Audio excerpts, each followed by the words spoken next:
je mets en garde Kabila. Si un seul de mes enfants est touché, ou mon mari, ou les militants de mon parti, il ne va pas terminer son mandat. Mes enfants, ton papa est où?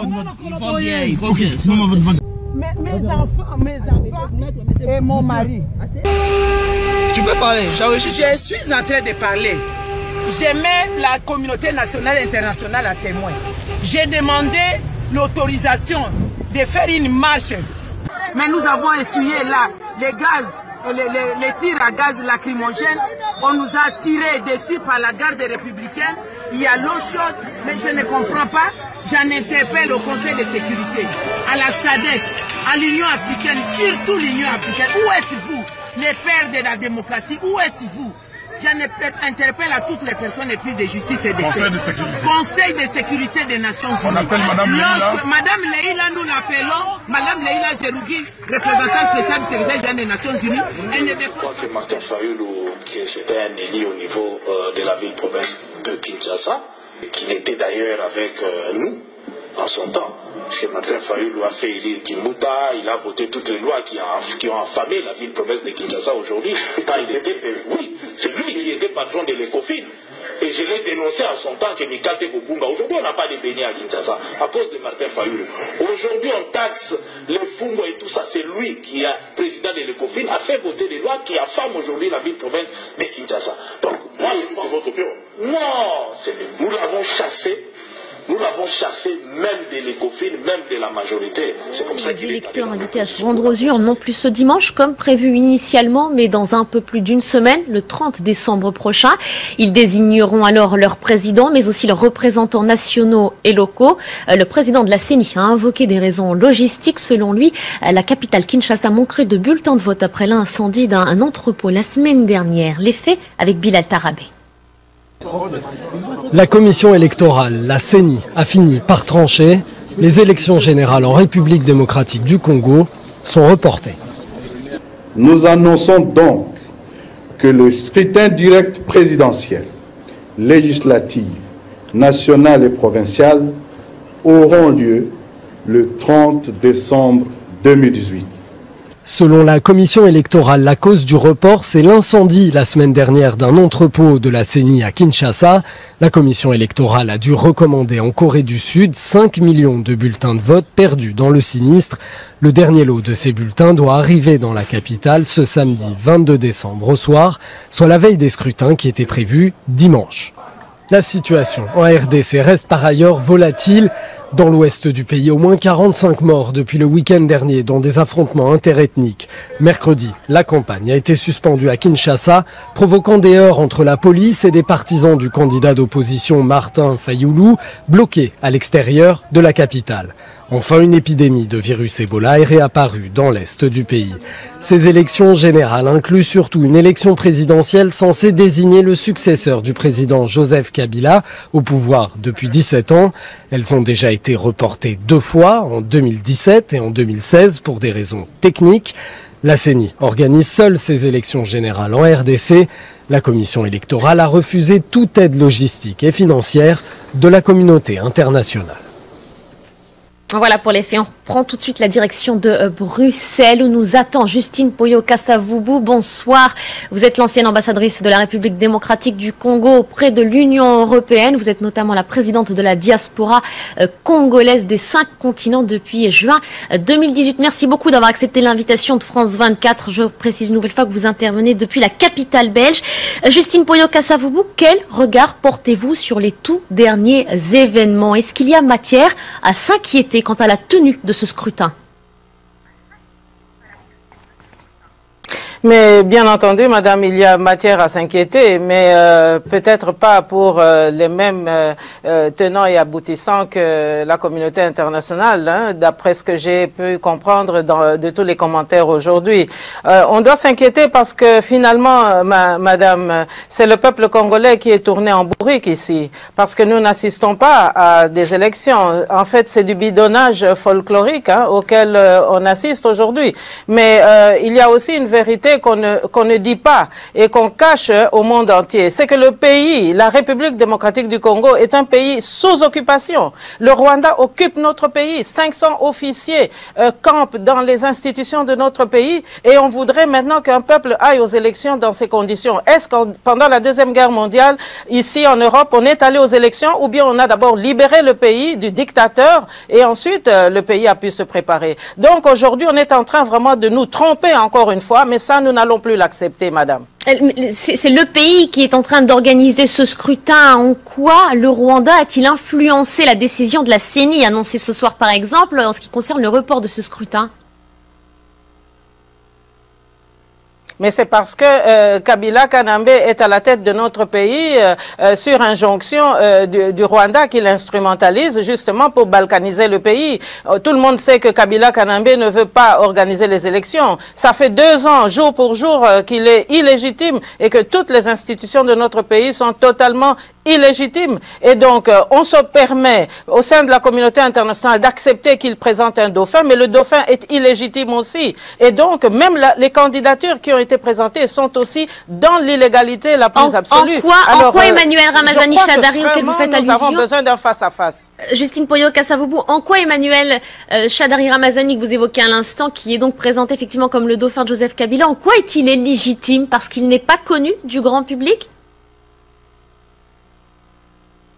Mais madame, depuis 2 ans, Kabila Kanambe est dans l'illégalité la plus absolue. Son mandat venait à terme le 19 décembre 2016. Et on lui a donné des sursis, on lui a donné des glissements. Il a pu rester au pouvoir dans l'illégalité absolue. Alors comment est-ce que quelqu'un qui est dans l'illégalité doit encore donner un dauphin qu'on doit considérer comme légitime? C'est totalement inacceptable, madame. Et donc ça, franchement, nous ne pouvons plus l'accepter. Le peuple congolais souffre. Il y a des massacres à l'Est. Les femmes sont mutilées. On n'en parle pas, madame. Moi, je suis indignée de tout cela.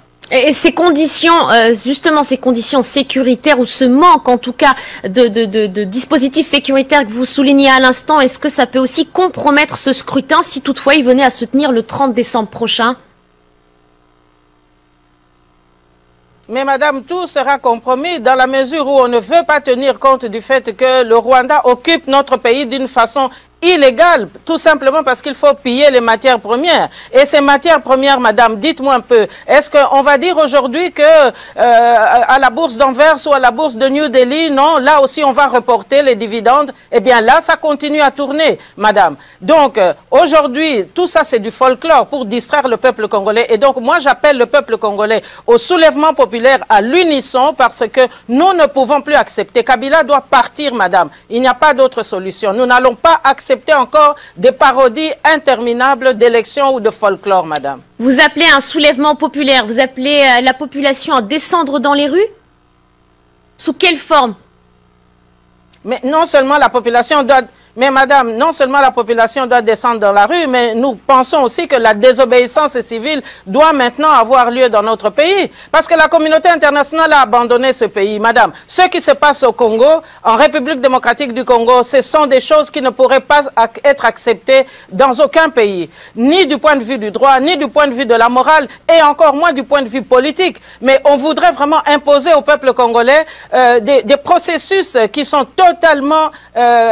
de non-sens, madame. Alors, nous nous demandons vraiment qu'est-ce qu'on veut pour ce pays, qu'est-ce qu'on cherche pour ce pays. Parce que chaque fois que le peuple congolais veut se mettre debout, on vient avec des négociations, on vient avec des arrangements. Mais ce n'est plus possible, madame. Nous ne pouvons plus accepter cela. Et je vous parle ici en tant que responsable du gouvernement de la diaspora congolaise, madame. Kinshasa, par principe de souveraineté, a refusé un quelconque soutien de la communauté internationale dans la tenue de ce scrutin.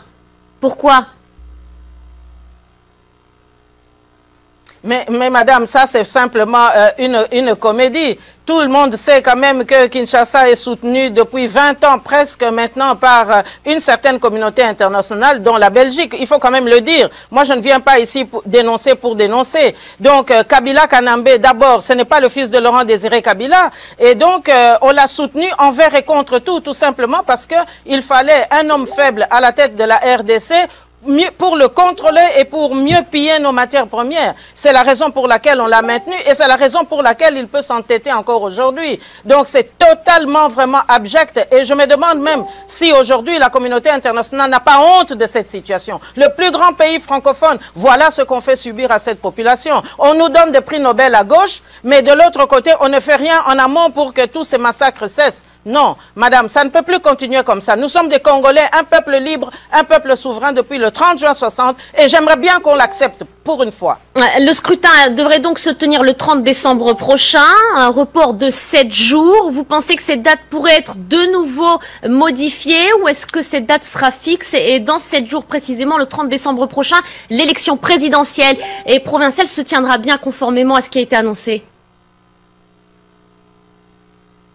Mais madame, ce qui n'a pas pu être fait en 2 ans ou en 5 ans, comment est-ce qu'on pourrait l'accomplir en quelques jours, madame? Donc ce délai de 7 jours, mais des enfantillages criminels. Donc Justine Poyo-Kasavubu, ce délai de 7 jours ne sert à rien finalement? Mais madame, ça ne sert à rien. C'est du ridicule. Et je dirais même que ça, c'est de l'amusement. Ça, c'est Kabila Kanambe qui envoie des messages à ses partenaires. Et donc, ce n'est vraiment pas quelque chose qui nous surprend, mais ça nous indigne que la communauté internationale reste indifférente à cela. Parce qu'il y a un peuple qui souffre, madame. 8 millions de morts, ça ne vous dit rien? Juste un prix Nobel. Mais le prix Nobel ne répare pas tous ces malheurs, madame.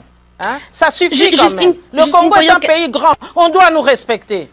Justine Poyo-Kasavubu, très rapidement, si vous le voulez bien, parce que nous sommes pris par le temps. Vous êtes la présidente de la diaspora congolaise.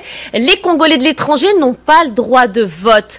Vous regrettez cette décision? Mais c'est encore une aberration. C'est la raison pour laquelle, madame, nous nous levons. Nous avons un gouvernement aujourd'hui qui offre une alternative tout à fait crédible. Parce que nous voyons maintenant la médiocrité ambiante au Congo a élu domicile chaque jour. Alors, on nous parle de report. Mais il n'y a qu'une certaine communauté internationale qui a soutenu Kabila Kanambe qui peut encore croire à tous ces balivernes. Merci beaucoup Justine Poyo-Kasavubu. Je rappelle que vous êtes l'ancienne ambassadrice de la République démocratique du Congo auprès de l'Union européenne. Merci d'avoir accepté l'invitation de France 24. Mes enfants, je mets en garde Kabila. Si un seul de mes enfants est touché, ou mon mari, ou les militants de mon parti, il ne va pas terminer son mandat. Mes enfants, ton papa est où? Il faut bien. Mes enfants et mon mari. Tu peux parler, je suis en train de parler. Je mets la communauté nationale et internationale à témoin. J'ai demandé l'autorisation de faire une marche. Mais nous avons essuyé là les gaz, les tirs à gaz lacrymogènes. On nous a tiré dessus par la garde républicaine. Il y a l'eau chaude, mais je ne comprends pas. J'en interpelle au Conseil de sécurité, à la SADC, à l'Union africaine, surtout l'Union africaine. Où êtes-vous, les pères de la démocratie? Où êtes-vous? J'en interpelle à toutes les personnes les plus de justice et de paix. Conseil de sécurité des Nations Unies. On appelle Madame Leïla. Madame Leïla, nous l'appelons. Madame Leïla Zerougui, représentante spéciale du secrétaire général des Nations Unies.